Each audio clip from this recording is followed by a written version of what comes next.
आंनि नोंथांमोनखौ गिबियावनो आंनि एम सरकारि इउटुब चेनेलाव बरायबाय दा आं नोंथांमोनखौ मोननैसो सोंथि सोंनो सानदोंलै भिडिअनि गेजेरजों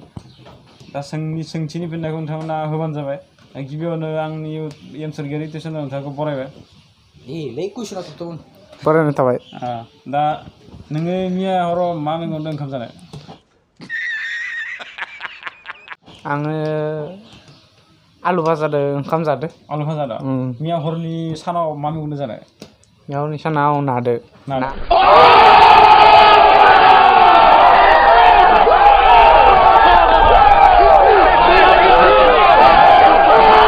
फ्राय ना फ्राय जादों आरो ना फ्रायखौ मा मोननाय नोंथाङा ना फ्रायखौ आखराव नाजावदो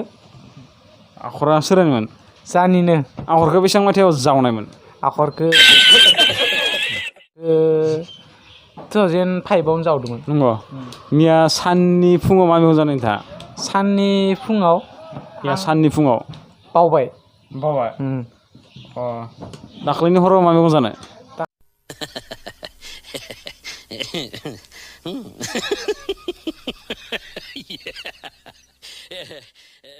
दाख्लैनि हरखौबो बावगारबाय दाख्लैनि सानाव मा मैगं जानाय ओइ बेखौ बावबाय दाख्लैनि फुङाव मा मैगं जानाय बेखौ बावबाय आदसा नोंथाङा दा मा थाखोआव फरायगासिनो थायो आङो क्लास 9 फेल जादों गु थाखोआव फरायबाय थादों दा मा स्कुलाव फरायबाय थायो नों आङो सिखनायाव फरायो सिखनायनि सोर सासे मास्टार गाहाम मोनो नों आं बड'खौ बांसिन गाहाम मोनो नोंनिया मालाबा जुदि नों बयाके ओंखाम उखैबाय आरो ओंखाम उखैनानै हमनानै बिबुआ थब थ्र' जानानै नों दुब्ला थैबाय माने नोंनि थाखाय गाबग्रा मानसि स्कुलाव सोरबा दङ नामा दोंनाया दोङो बहुत मानसि लोगोफोर मा नाम मोनदों लोगोफोर नङा मेन लोगो इयो थारमाने नों ओंखाम उखैना थैबा नोंनि थाखाय गाबग्रा मानसि नोंनि लोगो दोनना गैया एकदम आंनि इसा गैया जांलै गैया नों मा नागिरना लायगोन नागिरा नों आंना बेस्ट फ्रेन्ड गैखाया आं नागिरनायबो नङाबो जानो हागौ नोंखौ खोनादों खानैसो बडि फिल्टार बानायदों होननानै नों मा रखम बानायखो दा आरो नोंथाङा बडि फिल्टारखौ माथो बारायनाय होनदों आरो खमिनायबो होनदों दा लकडाउनाव नों बानायनाय जागोन लकडाउनाव आङो खानथामसो जाबाय बडि जिमाव थाङाखै आंना न'आवनो जिम दंखायो मानसिफोर लानो फैयो आंनाव नंगौ नामा मासेयाव 300 टाका करि बडि फिल्टारनि मालिक नामा नोंथाङा बडि फिल्टारखौ बानायदो माबायाव इमानखिनि मेचिन बानायनानै नों बेसेबां फैसा खरसा खालामनाय आंना मथा मथि 2 लाखसो थांदो 2 लाख नोंथाङा मुनिफ्राय मोननाय दा आं लन लादो मा बेंकनिफ्राय लन लानो मा बेंकनिफ्राय स्टेट बेंक बेंकनिफ्राय माबे ब्रान्सनिफ्राय लन लानो ओरैनो आसखार जायखिजाया स्टेट बेंक आरो ना स्टेट बेंक आदसा थिगानो दङ होनबा रखम ब्रान्सफ्रा मिथियालासे बिदि नों लन मोननानै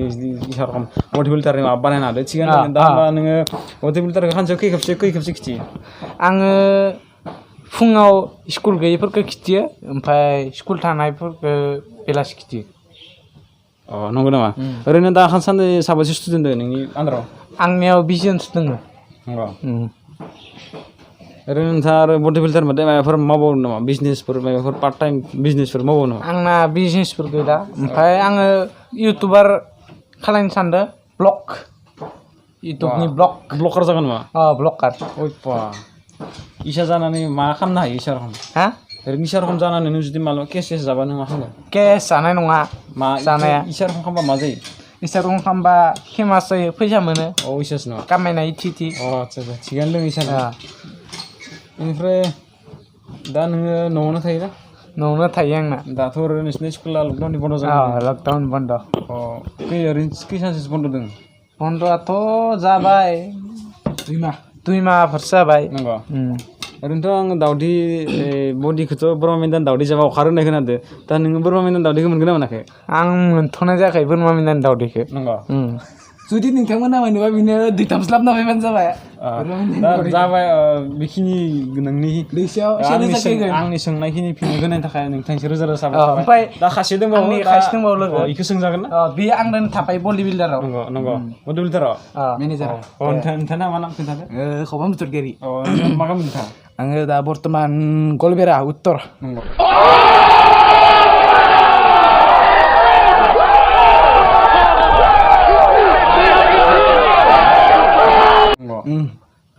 नोङो नोङो खानसेयाव खै खेबसे दुगैयो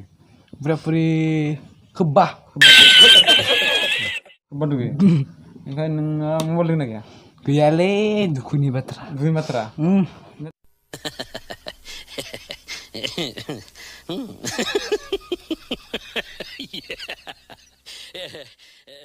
दा मा खालामनो हादों न' फरायबाय थादों ना मा खिबाय थादो एकदम लेट्रिनाव खिबाय थादों खानसे खानसेखै नंगौ दासो बाय सुटि लाना फैदो ओमफ्राय नों स्कुलाव थांनो हाङा ओरैनो है थांखालै बास ओमफ्राय नों पेपारनि आन्दाराव नों बडि बिल्डाराव थाङो नामा स्टुडेन्टसो है आं इसे आंनि आन्दाराव थायो नंगौ नामा नोङो अ आंसो दैनि लनखौ 2 लाखनिखौ 2 लाखखौ आंसो रायलायना होदो रायलायनो खायनो गैथारै नङाबा माथो ब्रान्सखौ मिथियाबालाय ब्रान्सखौ मिथिया आंसो मिथिगो अ इसेसो नामा इनाव बाय सोंना लादो ब्रान्सखौ दा नोंना जाबाय दा इखिनियानो दा इखिनियानो थाखाय रोजा साबा थाबाय नोंनिसिम थ' नों माबाफोर बुंबावो नामा आङो